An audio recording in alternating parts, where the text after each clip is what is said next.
India और पाकिस्तान के बीच में न्यूक्लियर वॉर होने वाली थी, लेकिन उसको हमने रुकवा दिया। हमने ये सोल रिस्पॉन्सिबिलिटी प्ले की है। ये रिसेंटली बयान दिया है डोनाल्ड ट्रंप ने। लेकिन तुम्हें वाकई लगता है कि ये चीज़ इंडिया और आपके पाकिस्तान के बीच की थी? तो देखो, जनरली एक यूएस चाइना ट्रेड वॉर चल रही है अभी काफ़ी टाइम से, और इसकी जो जड़ें हैं काफ़ी गहरी हैं। जब तुम फरवरी 18 में देखते हो, यूएस ने क्या किया था, जब ट्रंप एडमिनिस्ट्रेशन आया था तो इम्पोज किया था 10% टैरिफ आपके इंपोर्ट फ्रॉम चाइना पे।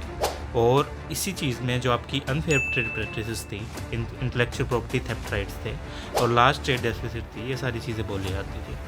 इसी चीज़ का रिटेलिएशन किया चाइना ने, और उसके रिस्पॉन्स में चाइना ने इक्विवेलेंट ड्यूटीज़ लगाई एक स्पाइरल एक्सलेशन टैरिफ की तरह। और जो पीक किया कॉन्फ्लिक्ट यूएस टैरिफ का चाइनीज़ गुड पे, जो 145% हो गया, और चाइना का टैरिफ था 125%।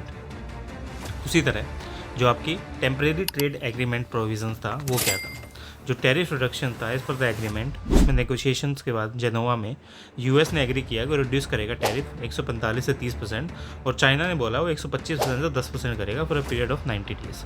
ऑब्जेक्टिव क्या था ट्रूस का, कि अलाउ करना स्पेस को फॉर द फर्दर नेगोशिएशंस, और final long term trade agreement इस पर आना चाहिए। म्यूचुअल रियलाइजेशन होना चाहिए, जो नेशंस हैं एक्नॉलेज करें अपने जॉइंट स्टेटमेंट में जो इकोनॉमिक डिसएंगेजमेंट है वो अनफीजेबल है और वो हार्मफुल है ग्लोबल स्टेबिलिटी के लिए भी। अब स्ट्रेटजिक कैलकुलेशंस यहाँ पे क्या थी? देखो, स्ट्रेटजिक कैलकुलेशन और इकोनॉमिक रियलिटी देखोगे, जो ट्रम्प का मेथड है मैडनेस है। जो ट्रम्प की टेक्टिक्स हैं वो आपकी अपीयरिंग करते हैं इरेक्टिक की तरह, जो आपकी ग्राउंडेड होती है स्ट्रेटजिक एम की तरह, जो कोर्स करेगी कंसेशंस को और आपके इकोनॉमिक प्रेशर्स को।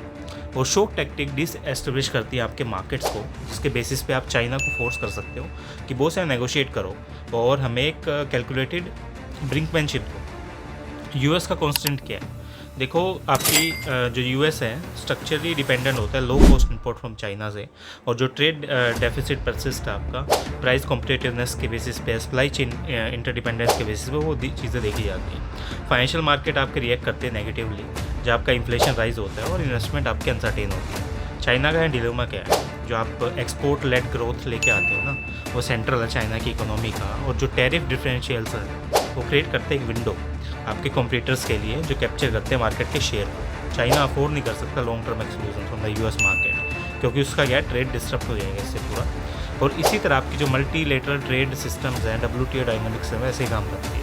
जो जेनेवा के डेलिब्रेशंस हैं WTO फ्रेमवर्क में, वो शो करते हैं कि आपकी एंडोरिंग रेलेवेंस हो आपके rule based international trade system में, जो आपके बायलैटरल टेंशन के हिसाब से काम करेंगे।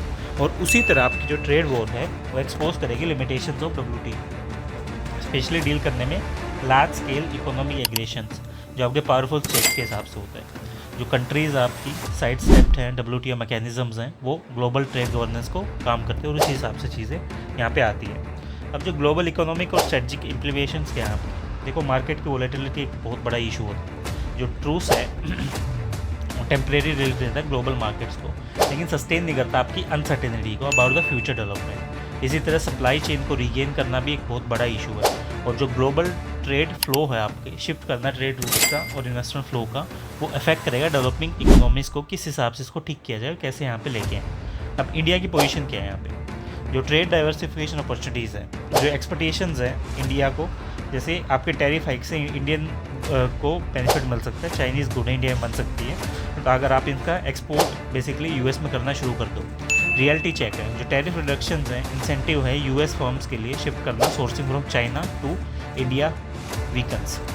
और इन्वेस्टमेंट अट्रैक्शंस, FDI एस्पिरेशंस, जो इंडिया है अट्रैक्ट करेगा फर्म्स को रिलोकेट करना from China due to the trade tension.